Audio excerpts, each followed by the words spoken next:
எப்போவுமே என்னோட வேலை தான் எனக்கு ஃபர்ஸ்ட். என்னோட மெயின் விஷயமே என்னோட பிஸ்னஸ் தான்.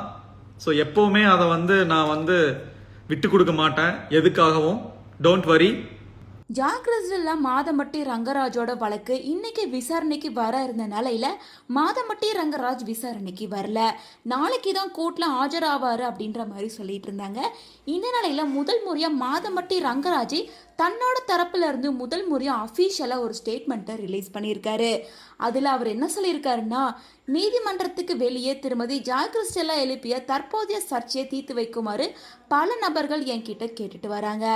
நீதித்துறை செயல்பாட்டில் எனக்கு மிகுந்த நம்பிக்கை இருக்கு என்பதையும் சட்டத்தின்படி உண்மை நிலைநாட்டப்படும். இந்த சர்ச்சையை தீர்க்க நான் மாண்புமிகு சென்னை உயர்நீதிமன்றத்தை அணுகியிருக்கேன் என்பதையும் திட்டவட்டமாக கூற விரும்புகிறேன்.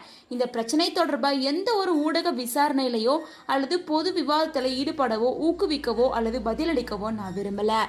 ஆன்லைன் ஊடகங்கள் மீது எனக்கு மிகுந்த மரியாதை இருக்கு. நடந்து வரும் சர்ச்சை குறித்து எந்த கருத்துக்களையும் அனுமானங்களையும் வெளிவிடுவதை தவிர்க்குமாறு அனைத்து ஊடக நிறுவனங்களை நான் பணிவோட கேட்டுக்கிறேன். இந்த சர்ச்சை சட்டத்தின்படி எதிர்கொள்வேன். ஜாய் கிறிஸ்டல்டா எதிர்பார்ப்பது போல நீதிமன்றத்துக்கு வெளியே தீர்வு காண ஒப்புக்கொள்ள மாட்டேன். என்னோட நலன்ல அக்கறை காட்டி எனக்காக உறுதுணையா இருந்து ஆதரவு மற்றும் பிரார்த்தனைகளை வழங்கிய அனைத்து நலன் விரும்பிகளுக்கும் என்னோட இதயபூர்வமான நன்றி அப்படின்னு சொல்லியிருக்காரு.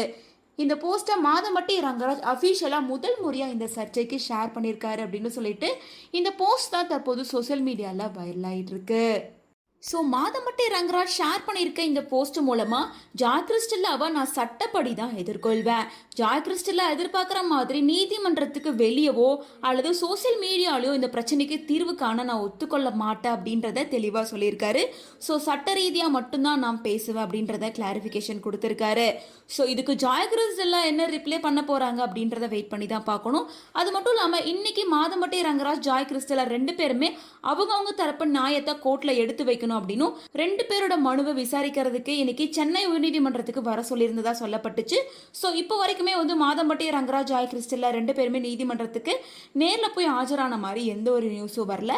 ஏன்னா ஜாய்க்குமே இன்னும் சில வாரங்களில் குழந்தை பிறக்க போகுது அப்படின்ற மாதிரி சொல்லியிருந்தாங்க. அது மட்டும் இல்லாமல் இப்போ லாஸ்ட் ஸ்டூடெண்ட் அப்படின்னு புதுசாக பயோல மென்ஷன் பண்ணியிருக்காங்க. ஸோ இதுக்கு நடுவில் இந்த கேஸை ஜாய் கிறிஸ்டல்லா அண்ட் மாதம்பட்டி ரங்கராஜ் ரெண்டு பேரும் எப்படி ஹேண்டில் பண்ண போகிறாங்க, இதுக்கப்புறம் அடுத்த ஸ்டெப் என்னவா இருக்கும் அப்படின்னு உங்களோட ஒப்பீனியனை கமெண்ட்ஸ் மூலமாக ஷேர் பண்ணுங்கள்.